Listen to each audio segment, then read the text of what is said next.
Buntong தொகுதியில் வந்து வளர்ச்சிக்காக வேண்டி தான் நான் இந்த குழு அமைச்சேன். நான் குழு அமைக்கும் போது டத்தோ இளங்கோ வந்திருந்தாரு. அவர் மண்ணுக்கு தான் நான் சொன்னேன், இதை ஒன்றா இருந்து நம்ம வேலை செய்வோம். கட்சியில் வந்து நம்மளுக்கு வந்து வேற்றுமை இருக்கலாம், வித்தியாசம் இருக்கலாம், கொள்கைங்க வேற மாதிரி இருக்கலாம். ஆனால் சமுதாய வளர்ச்சிக்கு இதெல்லாம் தூக்கி ஓரமாக போட்டுட்டு சமுதாய வளர்ச்சிக்கு இந்திய தலைவர்கள் எல்லாரும் ஒன்றா இருந்து பாடுபடணும்னு நிறைய வாட்டி சொல்லியிருக்கேன். ஆனால் இது ஏன்னா இவங்க மண்டைக்கு ஏற மாட்டுதுன்னு தெரியல.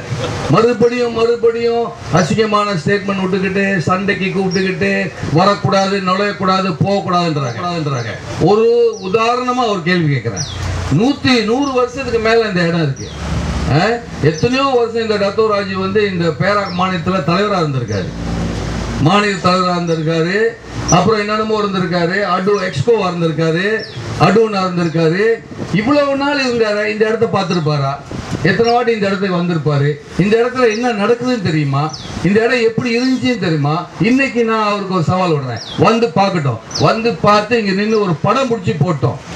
படம் பிடிச்சி போட்டுட்டு சொல்லிட்டோம், இது நாங்கள் செய்யலப்பா, இது வந்து தேசிய முன்னணியில் உள்ள மைபிபி கட்சியில் உள்ளவங்க செஞ்சான்னு தைரியமா சொல்லிட்டோம். இந்திய சமுதாயத்துக்கு ஒரு நல்லதை செஞ்சிருக்காங்கன்னு பாராட்டுறதுக்கு அந்த வாய் வருமா?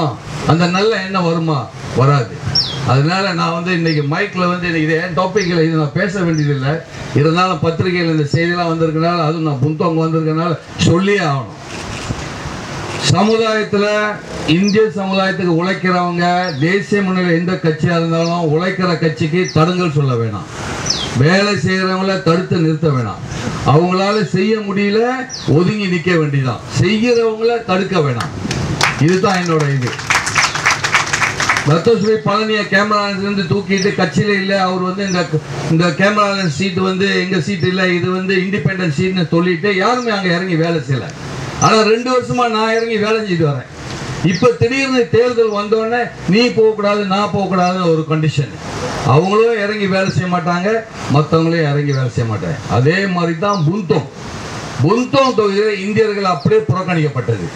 தேர்தலுக்கு மட்டும்தான் எதிர்கட்சியும் வராங்க, ஆளுங்கட்சியில் உள்ளவங்களும் தேர்தல் மட்டுக்கு வராங்க. அதுக்கு பிற்பாடு காண ஒன்றும் ஜெயிச்சா இருக்கிறாங்க, தோட்டா காணா போயிடுறாங்க.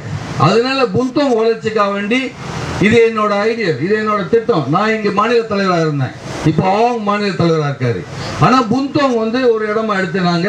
செபேசியர் இந்த மாதிரி ஆளுங்களாக இருக்கும்போது நிறைய இங்கே உள்ள இந்தியர்கள் இருக்கிறதுக்கு இந்த இடத்துக்கு வளர்ச்சிக்கு நாங்கள் வந்து செஞ்சோம். ஆனால் இதை ஒரு அரசியல் ஆக்கிட்டு இது சீட்டு வேணும், நீங்கள் வரக்கூடாது, போகக்கூடாது அப்படின்னா நான் இன்னைக்கு தைரியமாக சொல்கிறேன், இந்த சீட்டு எங்களுக்கு வேணும், நாங்கள் தான் கான்டாக்ட் பண்ணுவோம். இது எங்கள் சீட்டை எங்களுக்கு வேணும், நாங்கள் கான்டாக்ட் பண்ணுவோம். இதை நாங்கள் தேசிய முன்னணியோட கேட்போம். எங்களை முடிஞ்சால் நிப்பாட்டுறதுனா தேசிய முன்னணி மீட்டிங்கில் பிரதமர் என் கூட மீட்டிங் போடுவார். அப்போ வந்து தைரியமாக இருந்தால் நிப்பாட்டிட்டோம். அது வரைக்கும் வாயை பொத்திக்கிட்டு இருக்கணும். நாங்கள் செய்கிற வேலையை செஞ்சுக்கிட்டு தான் வருவோம். இதுதான் அவங்களுக்கு நான் கொடுக்குற எச்சரிக்கை.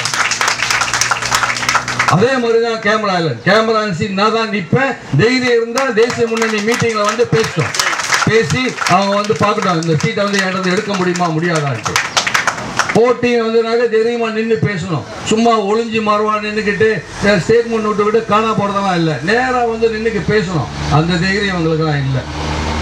வேணா மேடையில் வைப்போம், இந்த நல்தரியம் மாதீரம் என்ன டிபேட் வைக்க போகிறாங்களா? ஓகே, ஏன் கூட ஒரு டிபேட் வைக்கட்டும். அத்தனை மாய்க்கா தலைவர் நான் ஒண்டி டிபேட் வைக்கிறேன், வந்து நிற்கட்டும். எந்த மேடையில் வந்து பேசுகிறாங்க, எந்த டாப்பிக்கை பேசுகிறாங்க, நான் தயாராக இருக்கிறேன்.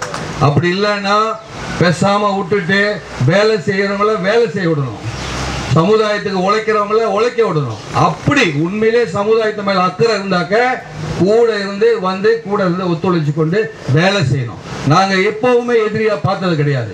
ஆனா இந்த மாய்க்காக ஒரு கெட்ட புத்தி இருக்கு.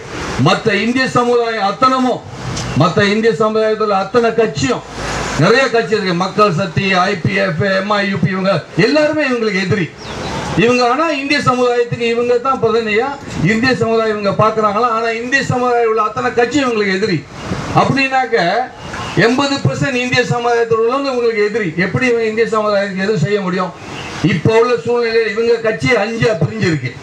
இதை அவங்க வந்து திருத்தி அவங்க 5 பிரிஞ்சிருக்கிற கட்சியை ஒரு கட்சியை ஆக்கிட்டு அப்புறம் இந்து சமுதாயத்துக்கு ஒத்துமையா ஏதாச்சும் ஒரு நிகழ்வோ ஒத்துமையாக்குறதுக்கு ஒரு வழியை கண்டுபிடிச்சிட்டு அதுக்கு பிற்பாடு சமுதாயத்துக்கு சேவை செய்யறதுக்கு அவங்க இறங்கணும்.